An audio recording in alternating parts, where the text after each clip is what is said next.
Well, hello everyone, and welcome once again to this lovely webinar that I do every week called Ignite with Sandy. This is a webinar that we do on the Celestial platform, which is a platform for empowerment of women. It's work life balance, it's sharing inspirational stories, challenges in life that can be so motivational and get somebody else, some other lady on her path to success and to happiness. And today I have a very special guest whom I've known for a very, very long time. It's close to 25 years. And when I met her, she was going through a rather challenging time in her life. But you know what?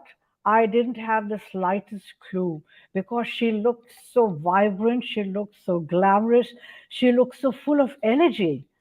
And it's only after I had my conversation with her did I realize that she just had a course of chemotherapy.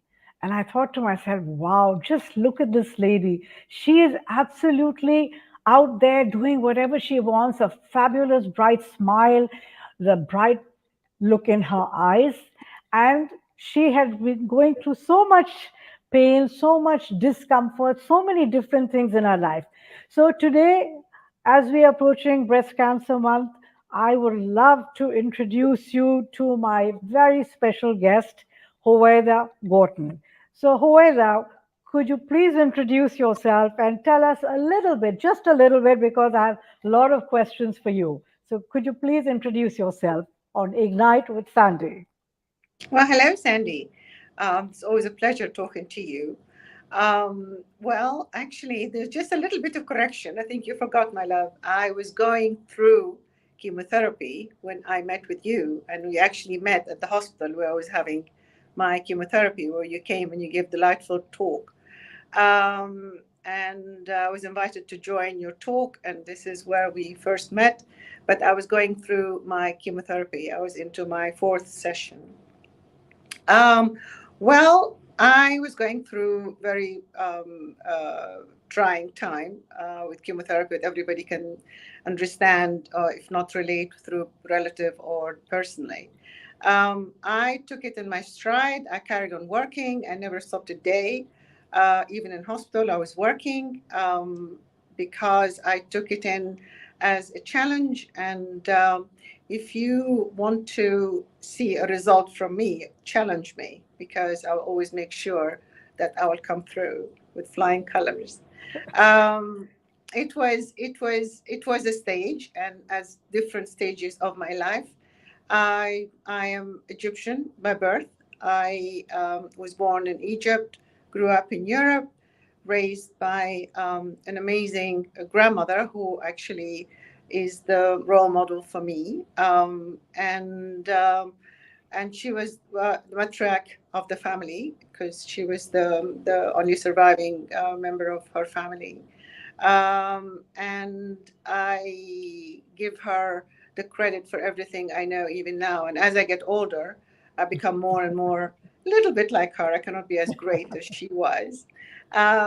So yes, I have been through cancer was one stage, which is I consider it as a medal for me because it actually shifted my priorities a lot.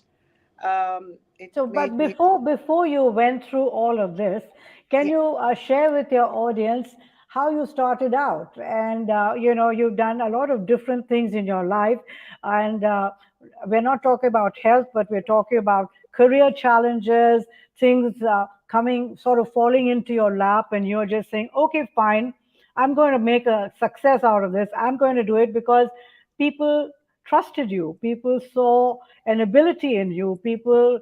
Felt confident about you. So tell us a little bit about that. Well, I have done. I studied architecture, a special course that was offered in that year, and I finished my degree, and I was to go and continue my further studies in Scotland. In the meantime, in the 70s, it was very fashionable to have a gap year. Um, and I decided to have a gap year from studies and work. And as just I applied to for a flying job, a stewardess, and I was accepted straight away. I don't know Oh, why they accepted me because a I was very young. I was 20, so I was not the legal age to sign for myself. After a long battle convincing my father to accept me as because he said, well, a waitress in the air because he wouldn't accept his daughter being a stewardess. But anyway, finally, cut long story short, I started flying with the promise I will fly for a year and then I will go to Glasgow to finish to do my degree, which I was accepted in Glasgow Architecture College. Well, I enjoyed every moment of it. It was my first time sort of taking responsibility, and it was a delightful experience. No one can judge themselves on who they are or what they are unless they are judged by other people around them, especially in public, in the public eye. And I was, taking it in my stride. So I think it was exactly a gap year. It was a gap in my life, which I enjoyed very much. Of course, fate take you to different places. You can plan, but again, when fate comes, it takes you to a different direction. I met my husband, and we got engaged, and then um, just within a year we got married, and um, that changed my course of life. However, after I got married, I also carried on doing different. My family was my first priority, but I also, because being the busybody I am, I did different things. One of which I was. It's funny, but I was a model for oh, the well, you're Swiss. still a model, my dear. Oh, absolutely. I yes, yes. Yeah, and just for viewers to know, you just finished a photo shoot, isn't that correct? I did indeed. Yes, I did for Sayyidati magazine. Yes, Yeah. um, and I also, give quite an interesting interview about nutrition and cancer. So Okay. um, So going back to your first modeling assignments. yes, well, it wasn't my first actually because I was Miss Gulf Fair. I was in the brochure of opening the line to Hong Kong and Bangkok. So I was in Okay. all the posters and the flight posters. So, Huwaida, is it safe to say that you not only attract the limelight, but you also enjoy it? I enjoy everything. I cannot do anything I don't enjoy. Like if I'm not enjoying talking to you now, I wouldn't be doing it. Like, good point. Good point. I enjoy life, and life is to be enjoyed and to live it to the fullest. Yes, and after that, at one point of my life, we moved country. So again, I was very restless and I wanted to do something. So by that time, I got because my kids were already at school, so I could have a morning free to myself. And the free morning, I actually worked for the Ministry of Information in Qatar for 2 years, which was again another amazing experience. I worked in the most delightful position. I love reading. You've been to my house. My house is just full of books. And my job was in the censorship department. I basically was paid to read, which is delightful. You cannot be happier. And the stuff I was reading, I was also censoring. So I could read it, but nobody else can read it because I would put the. I'm sure you remember in the 80s and 90s, the magazines came with all like with a black marker on Yeah. on the on Yes. picture. Correct. Well, I can tell you what was behind the marker because I saw it all. Wow. Wow. So now, after you're doing all of this, you attracted the attention of a very large company that was wanting to expand its footprint. So So could you tell us about how that Actually, happened? we moved after 2 years in Qatar. We moved to England. We moved back home to England, and I started my antique business, which is my real passion. I've been trading antiques since I was 14 years old. So I actually went on a bigger scale, and I had a gallery in Barnes in southwest London. And at the same time, I was invited by Jolly and Kay, who is a British ambassador in the Emirates, to join a consultancy firm. And he and I, we started our own agency, Richmond Park Consultancy, Middle East Consultancy. And we had Scope Industries was one of our clients. But also at the same time, with my consultancy and my antique work, I also worked for, and I still do work for the Foreign Office in England, in the overseas visitor section, as a political interpreter. And I'm still listed there, because once you are listed in a government agency, unless you are, they take away your briefing. I've been briefed by Her Majesty the Queen at that time. Now we have a king. So I'm still part of the Foreign Office. So I'm still part of that. If I go and live in England, I can just go back and sign in, and I go back on the books. Anyway, Wonderful. so that was also an amazing experience for me, because they called me the lady with many hats. You know, I wear so many hats, but I actually, in actual life, I did wear so many hats. I was a young mother and a young business partner, and also I was working for the government, which is a prestigious position. Um, However, all of that, always I managed to merge it all into, and do it, conduct it all with a lot of joy. In the meantime, Scope Industries, which is a New Zealand, the largest South Pacific industrial company owned by Lord Robert Stewart, he approached us as a client to be a consultant. He wanted to start business in the Middle East, and we did the work for him, and we thought that ended at that. I was also a consultant for my husband's consultancy, building consultancy, mechanical electrical, and I established their office in Dubai. So he moved to Dubai. So I was in the process of moving myself with the children who were small, and the Scope Industries from New Zealand, they approached me again to do some more work for them as a consultant, not as a working member of the of the company. In the meantime, talked earlier about challenges. My husband, who is a mechanical electrical engineer, he said that I know nothing about the industrial business or refrigeration business, and what do I know about it? And that actually prompted me to accept the offer of Scope Industries to be on the board of directors, to be a working Okay. director.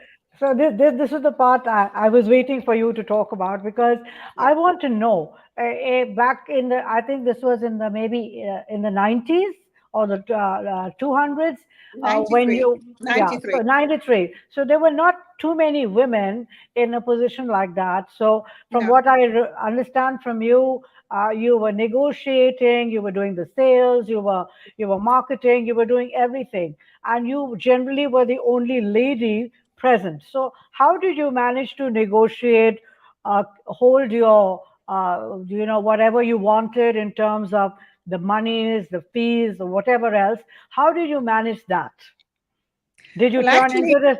No, did you turn into this very aggressive kind of a person, like, or did you maintain your sophisticated feminine self? actually interesting. I was. It was a unique position to be a director of a large industrial company, but actually there was three of us in the world. There was one in Japan and one in Scotland. And the one in Japan, she inherited the business, and the one in Scotland, she also inherited the business.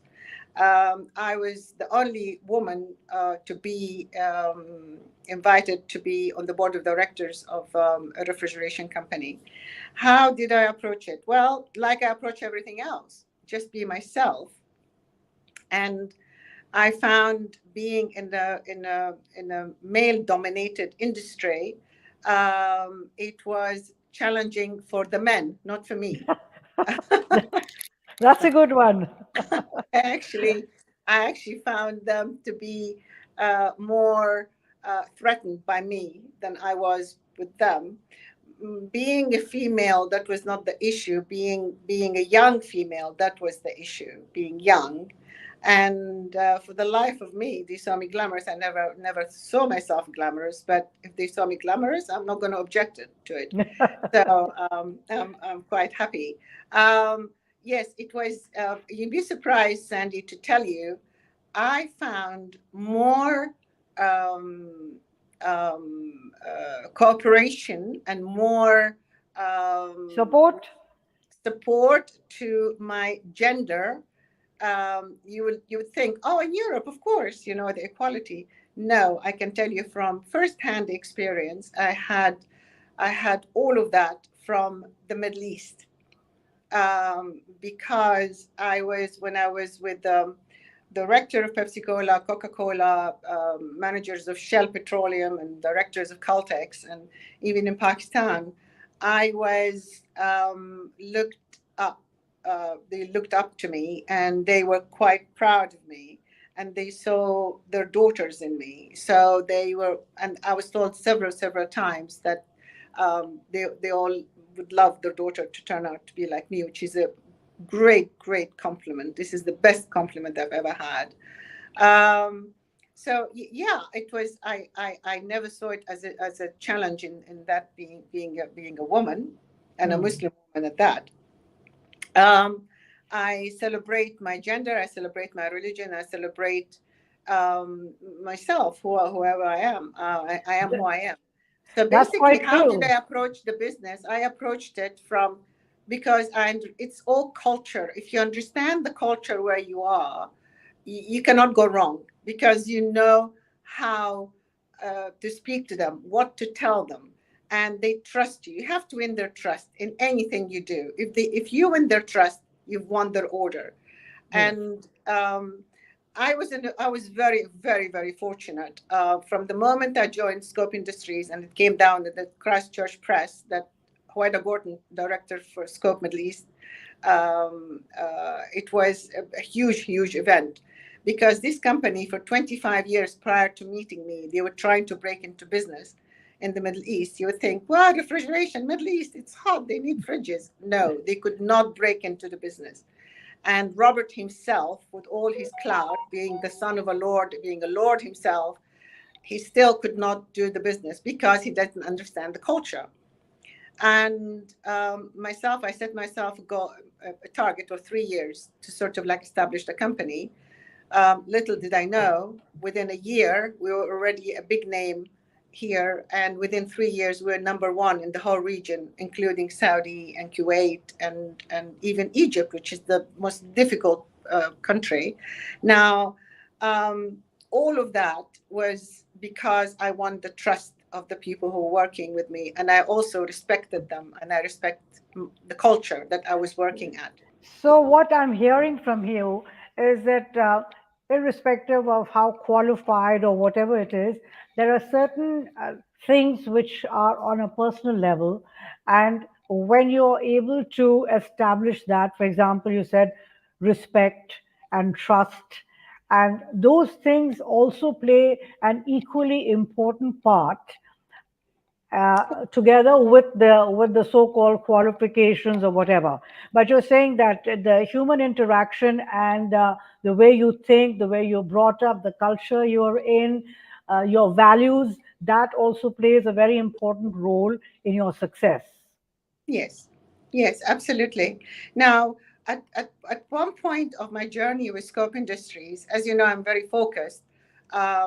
I was, and I think you've met the New Zealand ambassador at some Yes. point, if I'm not mistaken. because this is the time of Helen Clark. She was the prime minister at the time of New Zealand. But before Helen, there was Ginny Chipley, and before that, there was Jimmy Bolger, and even her two predecessors. They've approached me to take the position of um, honorary consul general for New Zealand in Egypt, because he did not have a consulate in Egypt or an embassy. There was only one ambassador sitting in Riyadh, who you met, Laurie Marks. He was the ambassador for New Zealand in the whole region. New Zealand, they are very amazing. They're very enterprising. You mean one ambassador for the whole region, not one country. So, but they put different. And I had Dr. Riyami, who was the honorary consul for Oman, for New Zealand in Oman. He was a personal friend, and he also was supporting it. But unfortunately, I could not. I can wear so many hats, but there's so many hats I can wear. I could not juggle having offices throughout the Middle East, in Bahrain, Qatar, Oman, Dubai, all of that, Saudi, Yeah. Egypt, Pakistan, So, India. I could so not. were I you could not were you stay. sort of responsible for this rapid expansion to different countries? Of course, I did expand it all. I opened all these offices. Till now, they're still collecting orders from these countries because of already. Okay, so when we fast forward to your brush with cancer, what Mhm. what happened at that time in terms of how did you feel when you discovered this, and how did you take on this challenge in this part of your life? Well, I was always throughout my life I was a health conscious always, because my father was diabetic, and growing up in Europe, it was I was always health conscious. As you know, the Europeans are much more health conscious than we are in many respects. So I always had my complete checkup when I was in England, when I went for the summer. And I was in the high stage of my life. Everything was amazing. I was honored by the New Zealand government. My business was doing very well.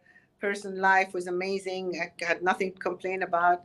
And in one of my routine checkup, they discovered the breast cancer. So it was a shock, but it was okay. What's the next stage? What do we do? So I just went through the motions. I did not actually question anything. I just went through the motions. Okay, this is it. What do we do? Had lumpectomy. They found it was spreading. I had another surgery, and I went through chemotherapy, radiotherapy. The rest, you know.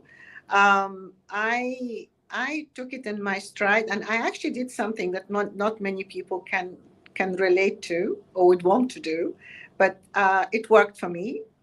It doesn't work for many people, but it did work for me, and I think that's a testament of my strength. When they say, "Oh, you're strong," I said, "Oh, how do you know?" Uh, and this experience alone can vouch for me. Yes, I can say I was very strong, because I have decided to go through, after the first chemotherapy in England, the second, until I finished the six cycles. I did them all in Dubai, all by myself, all alone, because I was alone here. Yeah, you didn't have a support system in place, right? None whatsoever. I had So, no. okay, so this is the next point.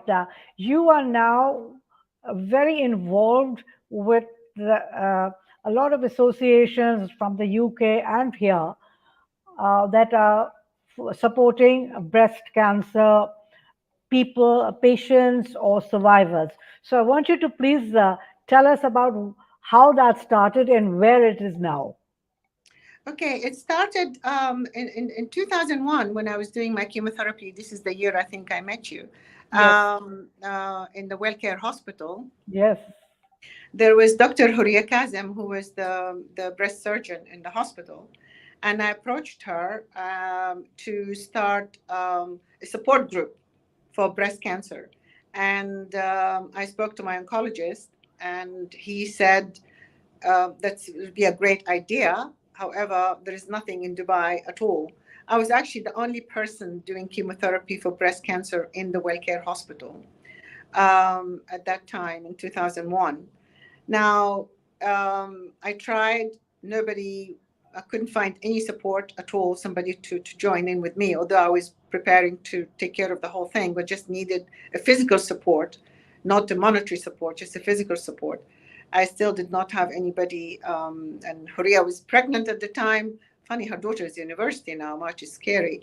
Anyway, so I persisted and persisted until in 2005, in May, exactly, and I know exactly the date also, 19th of May, we started a group called Breast Friends.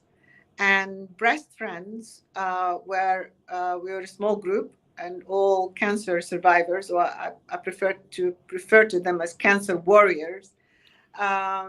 We met at the Jumeirah group, which you very kindly offered us once a month to meet there, and you may prepare a beautiful spread for us. And that group grew from 50 ladies to where we are now. Sadly, to tell you, we're over 800. So Um, in a way, when you look at the number 800, you say, wow. And then you suddenly think 800 people, women with cancer or cancer survivors. So yes. there's quite a bit of, balance here Oh, and there. Like, it's do you huge. feel good or do you feel bad? Oh, I feel awful. You feel awful. I mean, I look at my reports, and actually, a few days ago, I was doing my filing, and I found some, my medical file, and I was always referred to from my oncologist in England to my oncologist here as the young Mrs. Gorton. Young Mrs. Gorton, my foot. I was like in my mid 40s. Now, yesterday, I was looking at a lady she's 32, and she's having reoccurring cancer, not the breast cancer, not the first time. She actually had it before. So it's very sad. Nobody knows why. There's a theory that says before, because there were no statistics for it, so a lot of people just got it and died or recovered, so there was no statistics, and there was not much awareness of it. But now, because there's a lot of awareness worldwide, especially in the Middle East, so that's why we have those numbers. However, I come back to my story with the support group in Dubai. At one point, Al Jalila Foundation took notice of our group, and they came in and they became partners with Breast Friends, and they very kindly offered us a permanent drop-in center in their head office in Healthcare City, opposite the south wing of City Hospital. And now we that was established, and it's very, it's a great place run by delightful ladies, and with the so I'm very pleased with that. Now, coming about me personally, I'm a hospital angel. They refer to us as angels. There's so many angels. You're one of my angels, by the way. Oh, Anyway, thank you. and you know why. But the being a hospital angel is actually your body a chemotherapy patient, which is something I actually did have my angel, because my oncologist used to sit next to me whilst I'm doing my session, holding my hands. So because I was all by myself, he had no other patients anyway, so he had no choice. But I actually buddy the patients. I visit the hospital, and I see the chemotherapy patients, and even when they finish the chemotherapy, I'm accessible to them all the time. And if there is a patient that needs to go to a lane, and of course she cannot drive, I take her there to Tuam, and I'm with her. So they look at me as inspirational, because I've survived it, and I survived it with no bitterness or anger or regrets. In the contrary, I feel that this was a gift from God to make me to where I am now. So I celebrate it and I make it count. So unless you make every experience of your life count, it's a wasted experience, no matter Very true. how small it is. So to be actually invited to talk to schools, or to a large group of ladies, or um, to be part of a panel, This is quite humbling. Actually, I'm quite happy that I can help. And if I Yes. can help, this is if you can help one person in your life, you've done a great job. Let alone if you can help so many people. Yeah. So since we are coming into October and it's Breast Cancer Month, from your perspective, what are some of the things that you could say to women who could be going through, this very challenging time in their life? Well, most important is one thing that you know, like I was talking to some ladies today, and they are both, one of in her early 50s and one in her early 30s, and they're both survivors.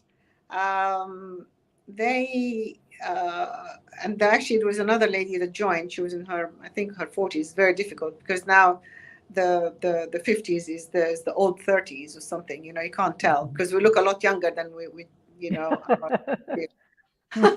um, I we all agreed on one thing when I said it. When you are in your 30s, you feel so guilty if you do something for yourself because you feel, you should do it for other people, for your children or your husband or your mother or your sister, and you always is the last.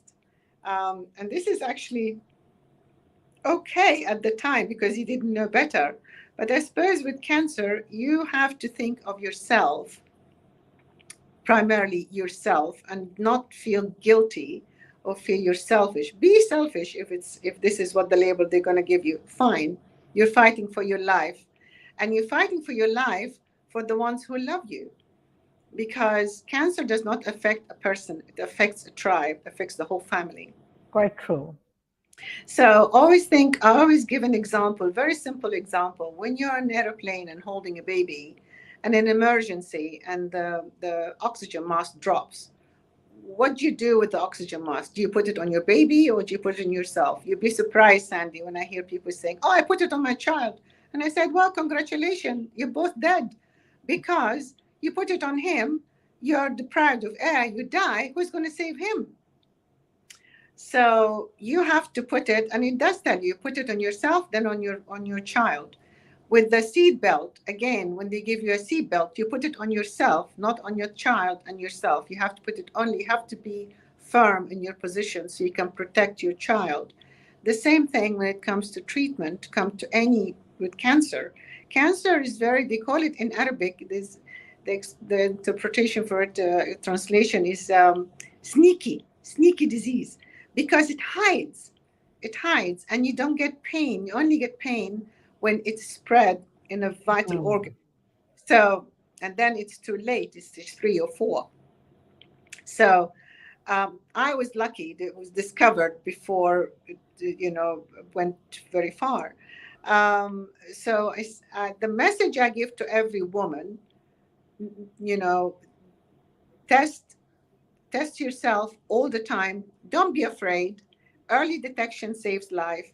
The reason there are large numbers of survivors is because it was detected early. And don't be afraid if it reoccurs. Reoccurrence doesn't mean end of life. You still have to keep the battle going.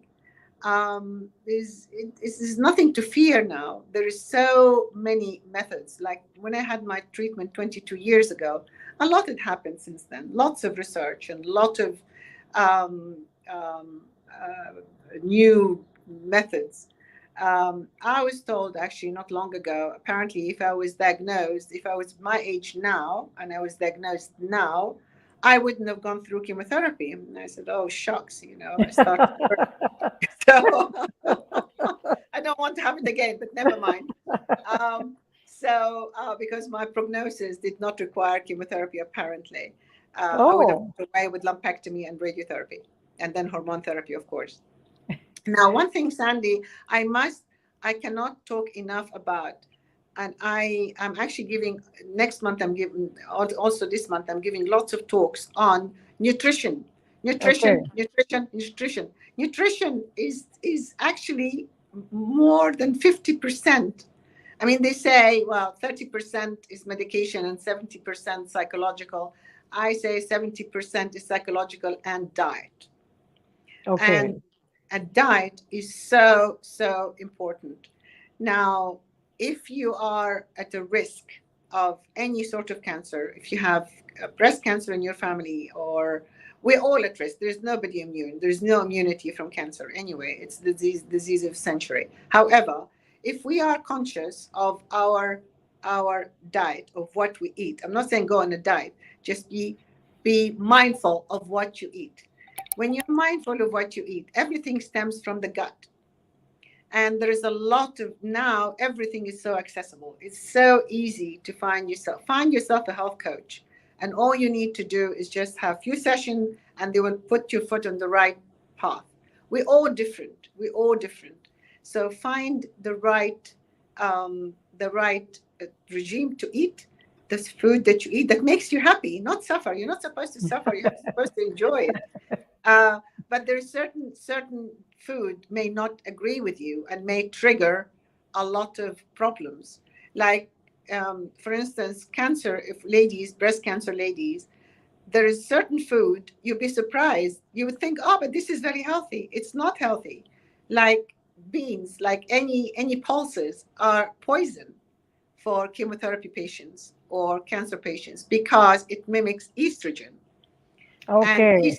estrogen is a deadly hormone for breast cancer patients.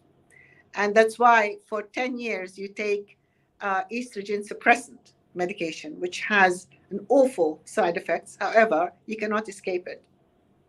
Now, again, diet is very, very, very, very important. Very important. Eat the right thing. Be happy. Be happy. Do whatever that makes you happy. Have coffee with Sandy. Always works.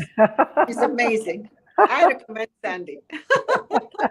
Oh, it's nice to know that I'm part of your therapy. Thank you very much. Absolutely.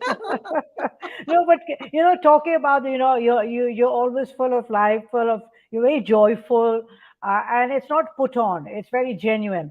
But there are a lot of ladies I have observed, especially when I came for the Jalila Foundation event last year, is that even though they have come out of that cancer, they still have this martyr syndrome. They still want to be victims. So, what's your advice to people, women like that, who, instead of celebrating the fact that they've beaten it and they're fine and they're cancer free, they still wallow in self pity? I don't understand that. Why do they do it, and how is it? How is it possible to get them out of it? Do you do some kind of sessions at Jalila that help these ladies, because some of them are members of the group? Yes, absolutely. Well, I've had so many. I mean, one of my patients, the ladies I was counseling three years ago, she was she was young lady, unmarried, and she was really in a bad place. And Nurse Gladys in the city hospital, she said, "Oh, I wish she would let you see her." I asked her when you come, can you meet Hostel Angel? And she said no. Finally, she agreed to meet me, and I walked in, and she was wearing a wig, a very thick wig, and she started having ulcers on her head because she would not take it off. And she was in a very, very bad place, very, very bad place. And we started talking, and within 45 minutes, I found that the cancer was not actually the reason of her sadness. It was there, of course, because she was going through a tough time, but it was her boyfriend. So we talked through it, and I promise you, she's told me a few weeks later, she said, it's the best thing about chemotherapy. And I said, there's nothing good about chemotherapy. And she said, you, meeting you. And I was, oh my goodness. I mean, this is truly one of the moments, when you have these special moments. So we were laughing and crying at the same time because it was so, amazing. One of the special moments of my life. And Yeah. I totally change. So it's, if you find some people like that, you, next time you meet them, point them out to me, so I need to find out. If I cannot help them, I know somebody who can help them. um, Basically, I wouldn't worry about them, because they find their happy place somewhere, for as long as they taking care of themselves. Feeling martyrs, feeling hard done by, feeling bitter. Um, those people, you meet them, Sandy, throughout the world, cancer or Yes. no cancer. Some Quite true. people are just born to be miserable. So you say, well, And some people are born like you and me. It doesn't matter what the world throws at us. We still come out smiling. We still come oh out ahead. yeah, bring it on, bring it on. Yes, yes. And I think we need more people like that around us, to surround ourselves with positive thinking people. Absolutely. So, positive in the sense like you're just enjoying life. It doesn't matter. There are times when it is a challenge, but you just face it and say, so what? It's coming, as you said, bring it on. We're going to get through it. We're going to conquer it. We're going to leave it far behind and move on.